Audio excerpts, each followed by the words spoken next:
Hi guys, for today's video ay magluluto po ako ng ginataang bagongon guys. Ang ihalo ko po niya ay ito guys, itong takway sa gabi at saka meron din tayong patani. Ating ihalo sa ating ginataang bagongon guys. Yan, seafood yan siyang bagongon guys. Yung malalaki na yung niluluto ko, hindi tulad ng isang, nung nagluto ako guys, maliliit yun, ito malalaki na siya. Dalo-dalo yung niluto ko noon na hinaluan ko ng malunggay, ito ngayon. Ang hinahalo ko naman ay ito, takway sa gabi. Meron din tayong luya, sibuyas at tawag dito tanglad, tapos garlic guys. At ito yung ating first gata na ilalagay. So guys, ihuli lang natin to siya guys. Hindi natin siya isabay sa itong ating takway. Kasi unahin natin itong takway at saka itong ating patani. Kasi yung ating patani guys, matagal yan maluto. Saka yung takway. Unahin lang natin siya. Ito yung isunod natin ito mamaya-maya konti guys. So ilagay na natin yung ating sibuyas. At saka luya. Tapos itong ating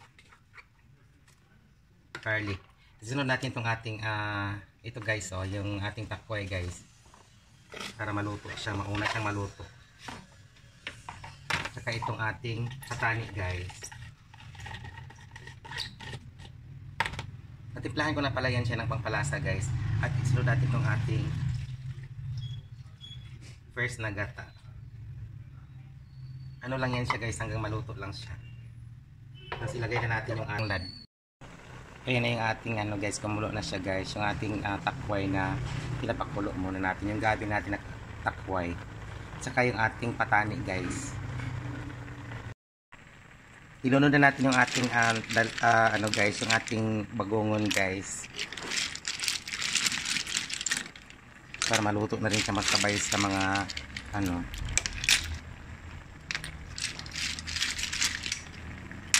ito guys, gilaming na ko ni siya daan bago na ko giluto. Wala na ko giluto dayon. Kay ato pa ning isang adlaw na ko gipalit, tapos hantod karon lang nako siya gikuan after 2 days para mawala gid diya ang mga kuan guys, kanang mga niya pagkaon-kaon niya sa loob. 2 days ko siya bago niluto.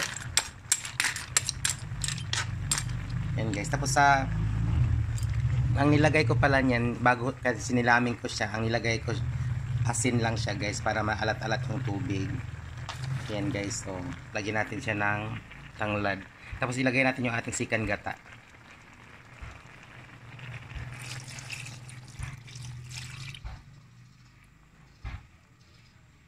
Ayan guys, malapit na siya maluto guys. Sarap kaayo guys, lamig kaayo siya guys.